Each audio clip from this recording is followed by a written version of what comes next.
ನಮಸ್ಕಾರ ಗೆಳೆಯರೆ.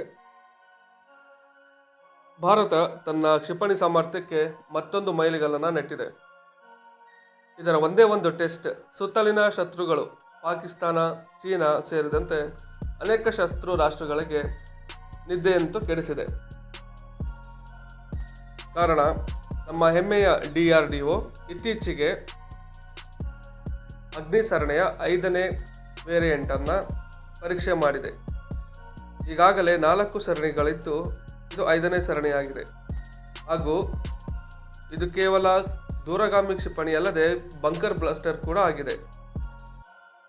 ಇತ್ತೀಚೆಗೆ ಅಮೆರಿಕವು ಇರಾಕ್ನ ಮೇಲೆ ನಡೆಸಿದಂಥ ದಾಳಿಯಲ್ಲಿ B-2 ಬಾಂಬರ್ನಿಂದ ಬಂಕರ್ ಬ್ಲಾಸ್ಟರನ್ನು ಉಪಯೋಗಿಸಿತ್ತು. ನಮ್ಮ ಹತ್ರ ಯಾವುದೇ ರೀತಿಯ ಬಂಕರ್ ಬ್ಲಾಸ್ಟರ್ ಇಲ್ಲದಿರುವುದು ಕೊರತೆ ಅಂತ ಕಾಣ್ತಾ ಇತ್ತು. ಆದರೆ ಈಗ ಅಗ್ನಿ 5ಅನ್ನೇ ಬಂಕರ್ ಬ್ಲಾಸ್ಟರ್ ರೀತಿ ತಯಾರಿಸಲಾಗಿದೆ. ಇದು ಅತ್ಯಂತ ನಿಖರ ಮತ್ತು ಪಿನ್ ಪಾಯಿಂಟ್ ಅಕ್ಯುರೆಸಿಯನ್ನು ಹೊಂದಿದೆ. ಮೊನ್ನೆಯಷ್ಟೇ ಒಡಿಶಾದ ಅಬ್ದುಲ್ ಕಲಾಂ ದ್ವೀಪದಲ್ಲಿ ತನ್ನ ಸಾಮರ್ಥ್ಯವನ್ನು ತೋರಿಸಿದೆ. ಮತ್ತು ಇದು ಪರಮಾಣು ಸಾಮರ್ಥ್ಯ, ಅಂದರೆ ಅಣ್ವಸ್ತ್ರಗಳನ್ನು ಕೂಡ ಹೊತ್ತೊಯ್ಯಬಲ್ಲದು. ಇದು ಲಾಂಗ್ ರೇಂಜ್ ಬ್ಯಾಲಿಸ್ಟಿಕ್ ಮಿಸೈಲ್ ಆಗಿದ್ದು ಜಗತ್ತಿನ ಪ್ರತಿಯೊಂದು ಮೂಲೆಯನ್ನು ಕೂಡ ತಲುಪಲಿದೆ.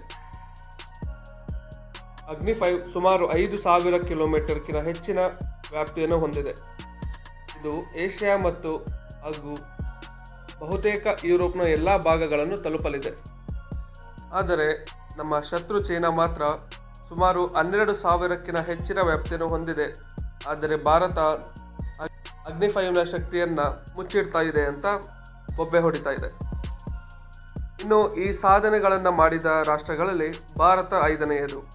ಇದರಲ್ಲಿ America, Russia, China, north Korea ಈ ಸಾಧನೆಯನ್ನು ಮಾಡಿವೆ.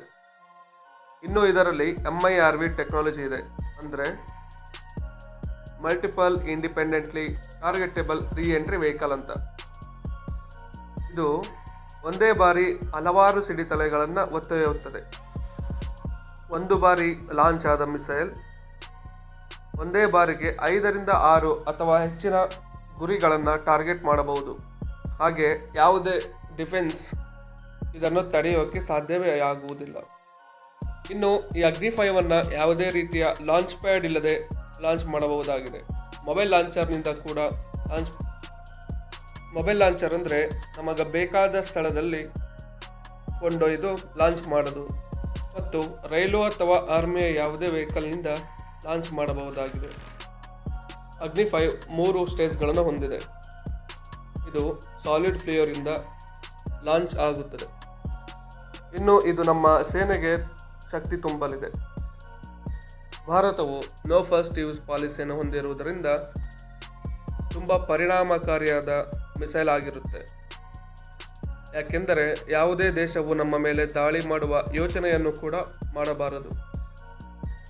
ಇನ್ನು MIRV ಸ್ವದೇಶಿ ನಿರ್ಮಿತವಾದ್ದರಿಂದ ಇನ್ನೊಬ್ಬರ ಮೇಲಿನ ಡಿಪೆಂಡೆನ್ಸಿ ಇರುವುದಿಲ್ಲ. ಹಾಗೂ ಇದು ICBM ಆಗಿರುತ್ತದೆ. ICBM ಎಂದರೆ ಇಂಟರ್ ಕಾಂಟಿನೆಂಟಲ್ ಬ್ಯಾಲಿಸ್ಟಿಕ್ ಮಿಸೈಲ್. ಅದರಲ್ಲೂ ಮೊನ್ನೆಯ ಇತ್ತೀಚಿನ ಬೆಳವಣಿಗೆಯಲ್ಲಿ ಟರ್ಕಿ ಅಂತೂ ಚಿಂತೆ ಮಾಡಲೇಬೇಕು. ಆಪರೇಷನ್ ಸಿಂಧೂರ್ನಲ್ಲಿ ಪಾಕಿಸ್ತಾನಕ್ಕೆ ತನ್ನ ಡ್ರೋನ್ಗಳನ್ನು ಕಳುಹಿಸಿಕೊಟ್ಟಿತ್ತು, ಹಾಗೂ ಇತರೆ ಮಿಲಿಟರಿ ಸಲಕರಣೆಗಳನ್ನು.